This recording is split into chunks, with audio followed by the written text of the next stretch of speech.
Il faut vraiment que les Français comprennent que derrière cette question des agriculteurs, il y a la dégradation terrible que l'Union européenne a apportée sur notre pays. L'Union européenne, de mon point de vue, a détruit la France. Il n'y a que les pays de l'Union européenne qui sont concernés par ce totalitarisme dictatorial, les deux choses n'étant pas semblables, qui est en train de se mettre en place. Donc le monde entier nous observe, mais le monde entier ne rentre pas dans ce délire. Mais quand Solzhenitsyn nous parle de ça, il faut savoir qu'il nous parle d'un régime totalitaire établi. Le nôtre n'est pas encore établi, il est en train de s'installer. C'est-à-dire que le moment dans lequel nous sommes, de mon point de vue, est un moment historique. Nous avons l'opportunité aujourd'hui d'empêcher ce système totalitaire de se mettre en place. Dans quelques années, et peut-être beaucoup plus rapidement que ça, ce ne sera sans doute plus possible. Quand on pense qu'ils sont incompétents, malheureusement, on passe à côté de l'essentiel. Il s'agit d'un système qui est en place et que, de ce point de vue, la compétence n'est absolument pas leur problème.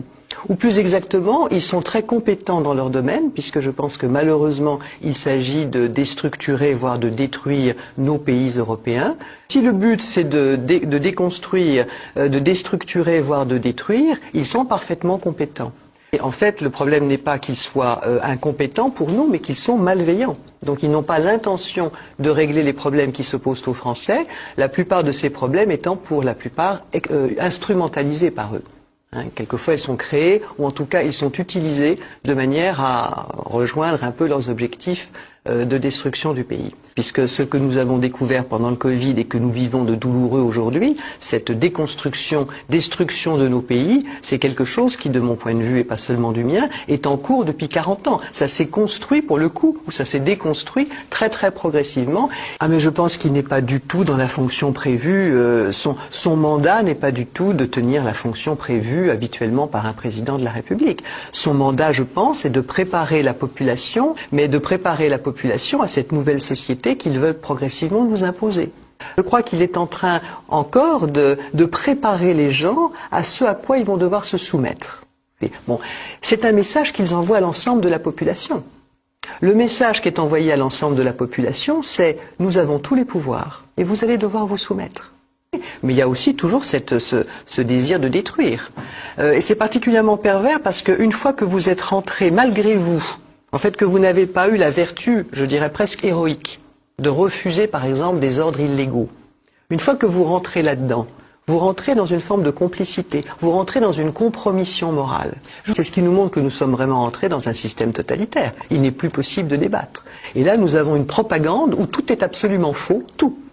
Là, c'est ce qu'on appelle la gouvernance par la peur, mais là, c'est même plus de la peur, c'est de la terreur. Nous sommes rentrés dans une logique mortifère. La gouvernance met de la mort au moindre problème, à la moindre difficulté. Il n'y a plus aucun débat en France.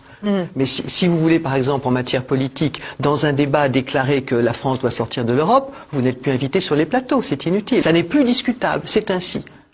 Et ça a commencé, enfin ça s'est vu très fort avec le Covid, où alors que des personnes qui étaient des spécialistes de leur fonction, notamment les médecins que nous avions, disaient qu'il y avait un certain nombre de difficultés, qu'il fallait au moins se poser des questions. Et ça a été irrecevable au point de détruire leur réputation. Encore une méthode d'ingénierie sociale, bien sûr. Alors, juste le principe du totalitarisme.